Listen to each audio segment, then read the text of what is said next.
Guys, today we're hoping to have a discussion in regards to our initial written accounting assignment, and hopefully today we can address the following four questions. So in our group discussion today, we'll be discussing the question. So what did we get assigned to, and how did we contribute to the question?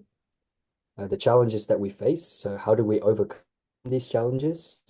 And challenges faced during preparation, suggestion, and new discussion. We'll be discussing what we also learned. And lastly, what was the opportunities that we were given, the effects on professional life, the effects on personal life, and also the entrepreneurial opportunities. So what was the question? So we actually distributed the assignment as a partner.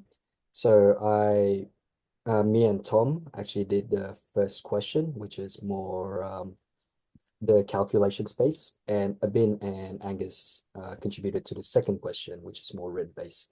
So what was the question? My response to that is the question that I contributed the most in our group was centered around the fair value revaluation and tax effects of piece of machinery purchased by our company.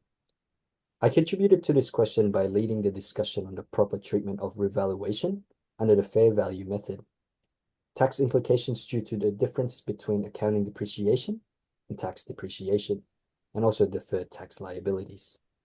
The process involved reviewing relevant accounting standards, such as IAS 16, for property, plant, and equipment, and the tax rules for deferred tax treatment. I suggested the proper journal entries for both the increase in fair value and the associated tax liability, helping clarify these questions for the group. Process that I followed was I broke down the given scenario, calculating the depreciation and determining the fair value at each reporting date. I also did some research on IAS 16, which was the guideline to confirm the correct revaluation treatment and tax rules concerning deferred tax on revaluation surplus. I also explained to the group the concept of other comprehensive income, such as which is OCI, sorry, and how to treat changes in the deferred tax liability due to the revaluation surplus. I'd like to pass it on to Tom now for his response. The question I was tasked with was also question one, which was a question that involved the purchase of a machine with further journalism, including depreciation, revaluation, and cost management across 4 years, from 2020 to 2024. The task was to develop and state all journal requirements across each year on the 30th of the 6th of the applicable year. Within the question, I was tasked with part 3 and part 5. In order to answer these questions, I had to categorize all journals into their respective year. Then I had to apply specific formulas for the new financial year and tax liabilities that may come from the changes in benefits from the machine. An example of this is question 1, part 3. As shown in the working, the revaluation surplus was calculated by utilizing cost, subtracting accumulated depreciation, value subtracting cost to sell, subtracting carrying amount, and the figures needed were all disclosed in the preface of the question. Depreciation was also calculated using the new value minus residual value divided by remaining useful life.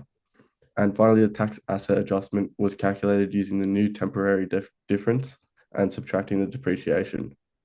All these calculations were then journaled into the applicable accounts. I'll now pass this question over to Angus. So, our assignment was about preparing journal entries relating to the financial transactions of a business and to discuss deferred tax liabilities and whether or not they are to be considered a liability on a financial statement. I focused mainly on question 2, so about the conceptual framework and deferred tax liabilities and whether or not they meet the requirements to be considered liabilities. I went back through the modules, through the textbook, and did some research online to find the answers.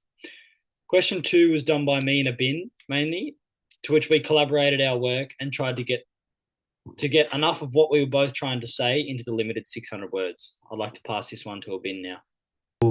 Hi, I'm also addressing the second question, collaborating with Angus. So, yeah, we just worked together, and Angus did the first part of second question, partner A's viewpoint, and I have done the second part, partner B's viewpoint.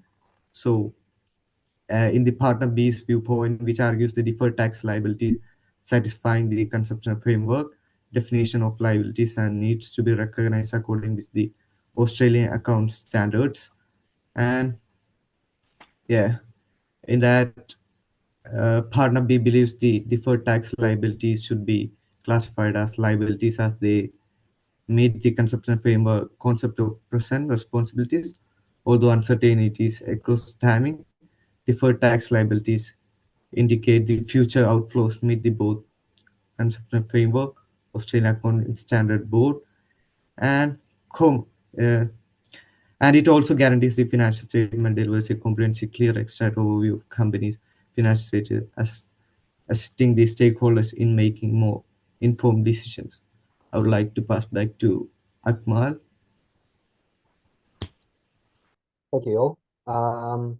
We'll be focusing on the second question now. So what was the challenges that we faced during the group assignment?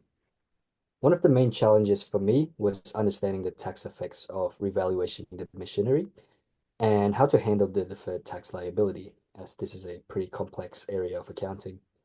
The calculation of deferred tax adjustment based on the temporary difference between the carrying value for accounting purposes and tax base requires very careful thought. Another challenge for me was to ensure the group understood the concept of OCI, since revaluation gains are reported here instead of directly on the profit or loss account. We had to work through the difference between accounting treatment and tax treatment as well. So how did I overcome these challenges? So I used a lot of textbooks, online accounting resources, and notes on deferred tax and revaluation principles to clarify our understanding. I also had a look at IAS 12, which focuses more on income taxes, which was pretty helpful for me. I also actively led discussions to explain complex concepts step by step and made sure to double check our calculations as well, especially regarding to the deferred tax. Pass it on to Tom now for his response.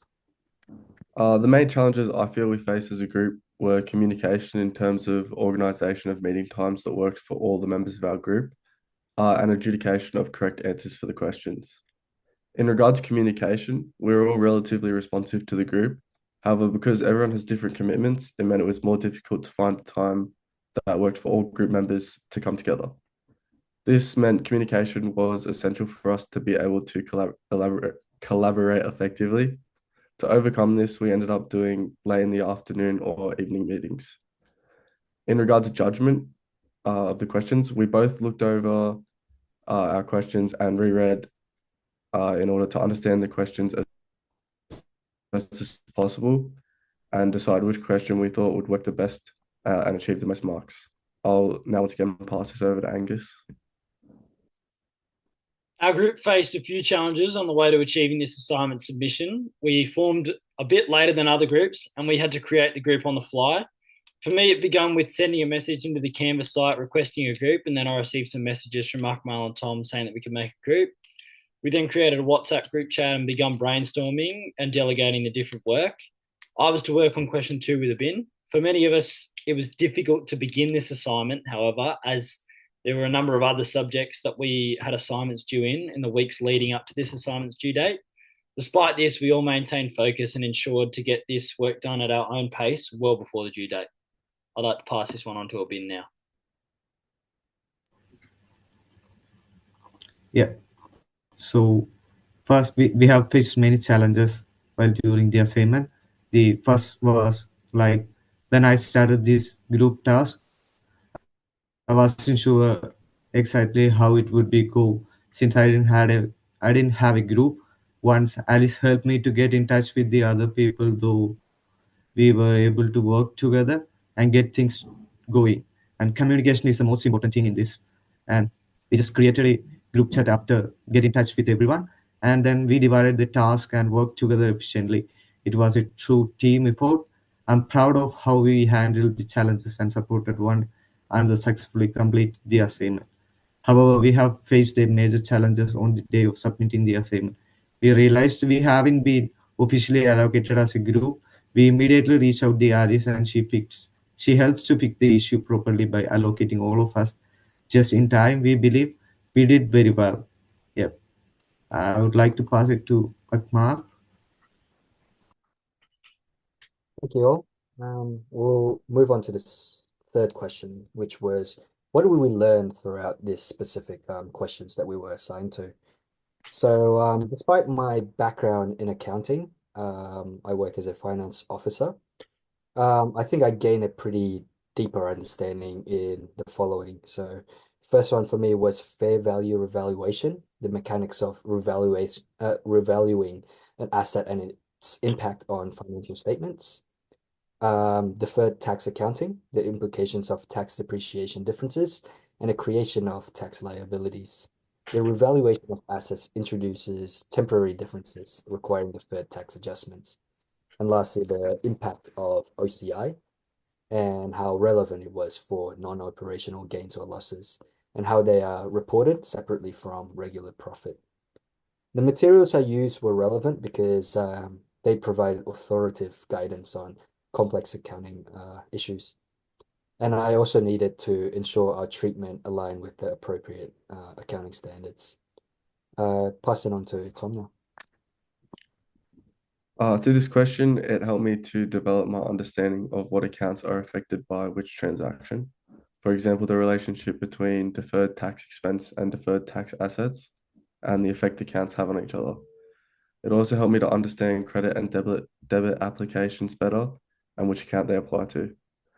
This was helped through analysis of the wording of the question. Once more, I'll pass this question over to Angus. So I focused on whether the deferred tax liabilities met the requirements for liabilities under the conceptual framework. What I learned during this assessment was that a deferred tax liability is the recognition of an obligation to pay taxes in the future. The revenue gained is for a later date, not in the current tax period, and therefore the tax will be paid during the tax period that the instalment lies within. Taxes are paid on what is called taxable income, and this slightly differs from financial income. The financial income and financial accounting are a measure of the total transactions that have occurred during a given period of time.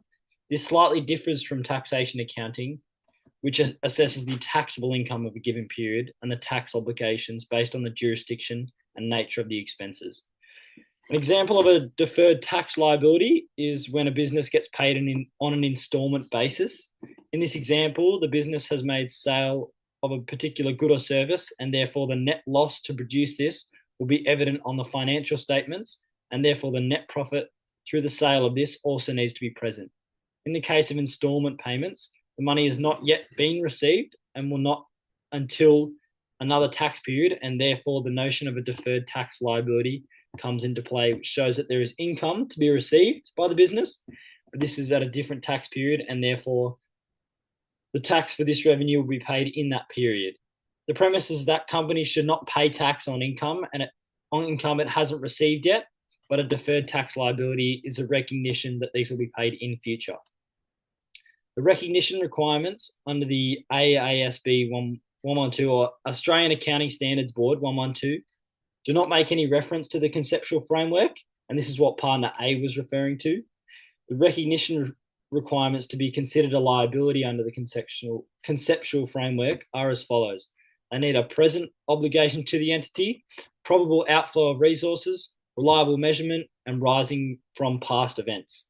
There is also a factor of avoiding settlement. If a company can avoid the outflow, then a liability does not exist. All of these factors are present in the deferred tax liabilities, and therefore they should be considered liabilities under the conceptual framework. I'd like to pass this on to Abin. Yeah. From this, I have learned about deferred tax liability and their implications has been very useful. It helps me professionally by improving my ability to handle tax and financial report tax more accurately. And in my personal life, it allows me to plan better for the future expenses like taxes.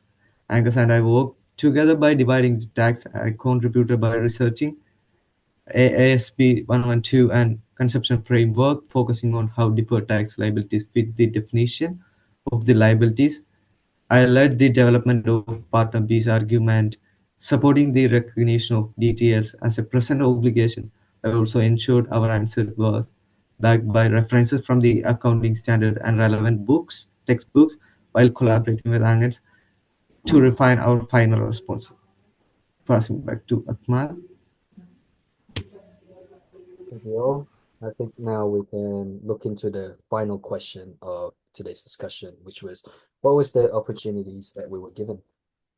So in my opinion, I think in regards to professional life, I think gaining proficiencies in revaluation and deferred tax accounting will enhance my competence in financial reporting, especially in roles involving fixed assets and tax accounting. The entrepreneurial opportunities that I would be given as a potential business owner in the future. I think understanding asset evaluation could be crucial for accurate finance reporting, especially if I need to reassess the value of businesses' assets due to external economic changes. And lastly, how did it affect my personal life? So this exercise has actually honed my problem solving skills and teamwork skills, as it requires me to collaborate effectively while addressing complex accounting issues. The knowledge that I gained through this exercise can support my future endeavors in accounting, finance, and also business management. I'll pass it on to Tom now. In my professional life, this question is very applicable as I currently work as an undergraduate accountant, which means I deal with journal entry and account management on a daily basis. This helped me to concrete the basis of journal entry, which I can build on in the future of my work life. In my personal life, the group assignment helped to develop communication and working in the team. This is not only applicable to university studies, but also every day through activities like sport and communicating with the team. And finally, I'll pass this question over to Angus. The opportunities of this unit open a wide array of professional opportunities through career options. I am currently unsure of my exact ideal job post university. However, I am enjoying this unit and have enjoyed this assessment and what it has taught me. I'm looking to potentially become an accountant, which this unit will set me up well for. If I was to ever start a business as well, my knowledge of deferred tax liabilities would be very useful when managing the books. I'll pass this one on to Abin now. Yep. It helped me to understanding the enhance my ability to contribute financial reporting and complaints to the role. It prepares me for the positions where managing deferred tax and ensuring accurate financial disclosures, critical such as working in large firms or regulatory bodies, and collaborating with my group to analyze issues, develop my arguments, help me refine my problem solving and critical thinking skills, which are essential for the career success in accounting and finance. Thank you everyone for today's discussion. Despite the challenges we may have faced into this assignment, I'd like to thank everyone for their attentiveness and contributions. Thank you very much.